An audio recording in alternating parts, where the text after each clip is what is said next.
Welcome back to ScaleSpeedworks. My name's Mike. Boy, where have I been? I keep asking myself that same exact question. I can tell you guys, I've just been busy. I've been hanging out with my kids. We've had baseball, we've had soccer, we've had Cub Scouts. There's been a million activities at school.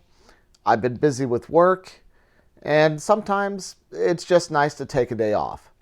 So that pretty much sums up my last month or so, at least since I've done a video last. Speaking of my last video, let's see where we left off.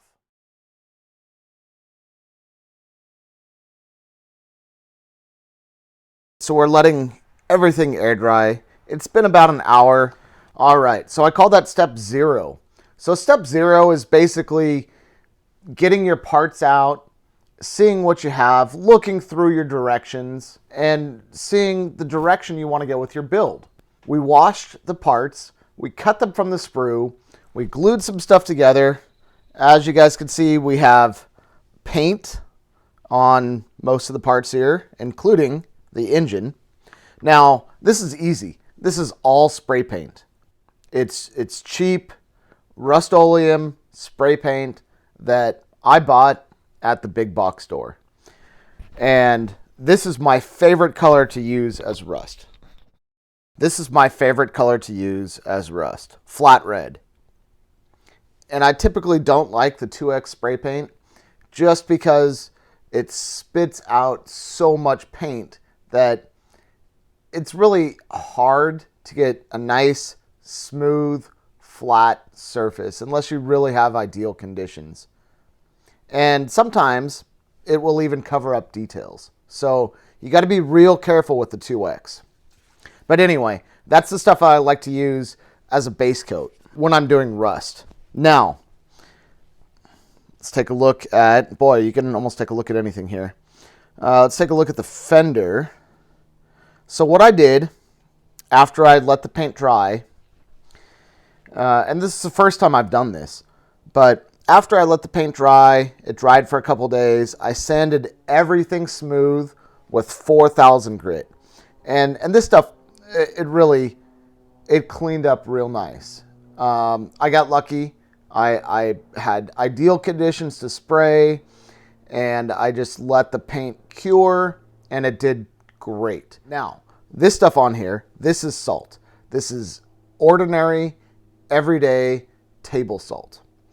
And you might be able to see some of the grains are a little bit small. Yeah, you could use a different salt. You could use a salt with a larger grain. You know, it's really up to you what you want to use. This is what I had on hand. I had a lot of it, and I used it. So what I did with these parts is I had just a little spray bottle filled with water.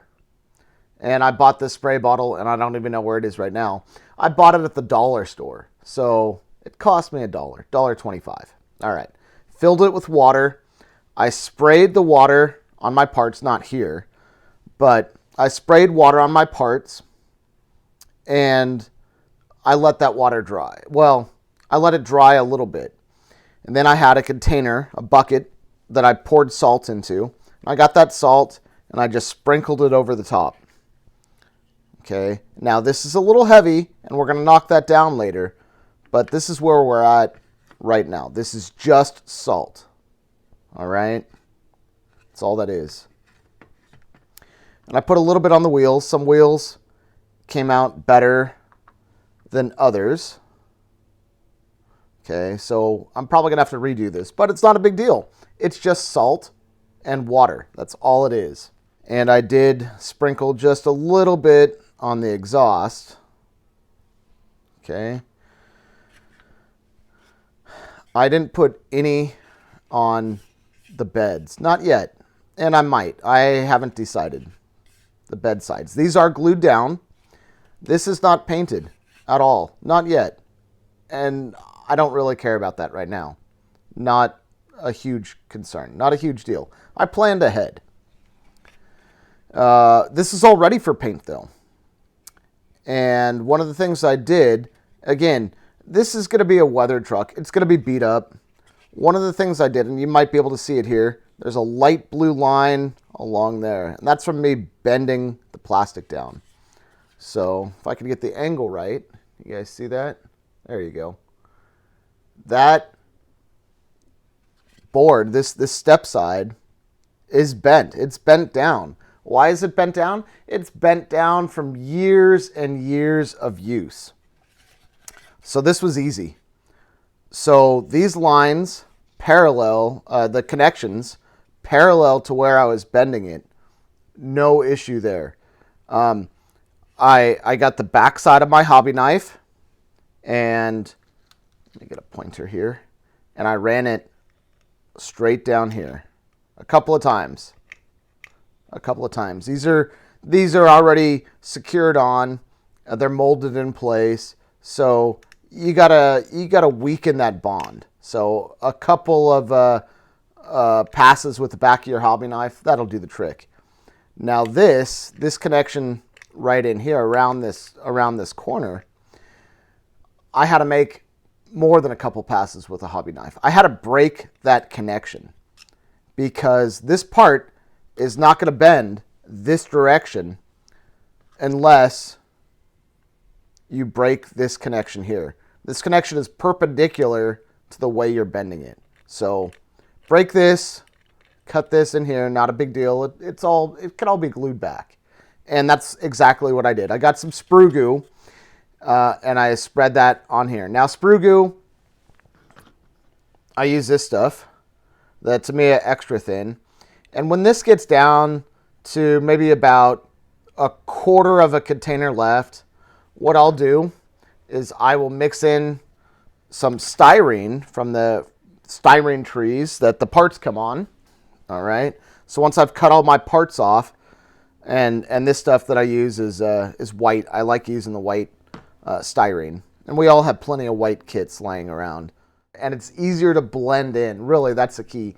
Easier to blend in when you're painting.